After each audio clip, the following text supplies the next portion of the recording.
Bonjour, je suis Amy et je vous emmène sur les routes de Centre-Val de Loire à la rencontre des acteurs pour la planète par les travaux publics. Vous voulez en savoir plus? Alors suivez-moi.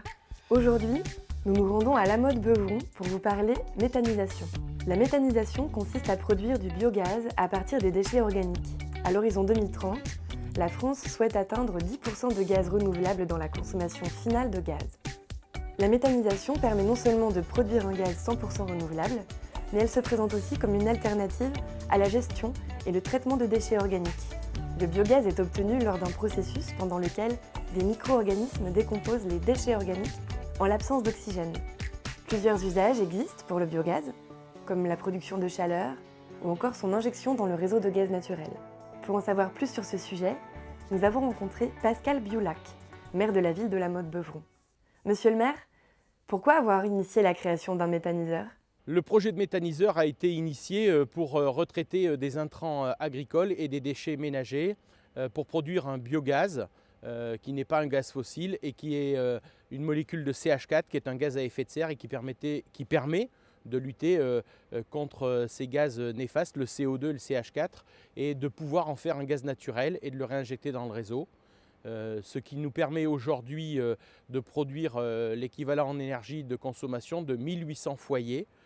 Donc on n'est pas tout à fait à l'autonomie énergétique de la ville puisqu'on est à 2100 foyers et on produit en moyenne 200 m3/heure, ce qui représente à peu près pas tout à fait 2 millions de mètres cubes de gaz à l'année. Quel a été l'apport des entreprises de TP qui vous ont accompagné ?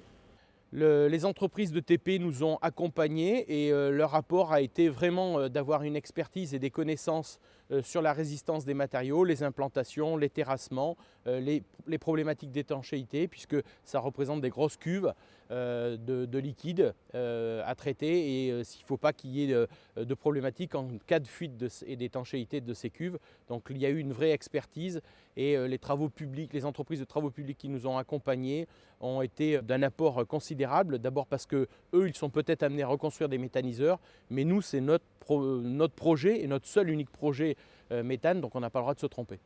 Les entreprises de travaux publics accompagnent la formation des stations de traitement des eaux usées pour assurer la production de biométhane et son injection dans les réseaux de gaz.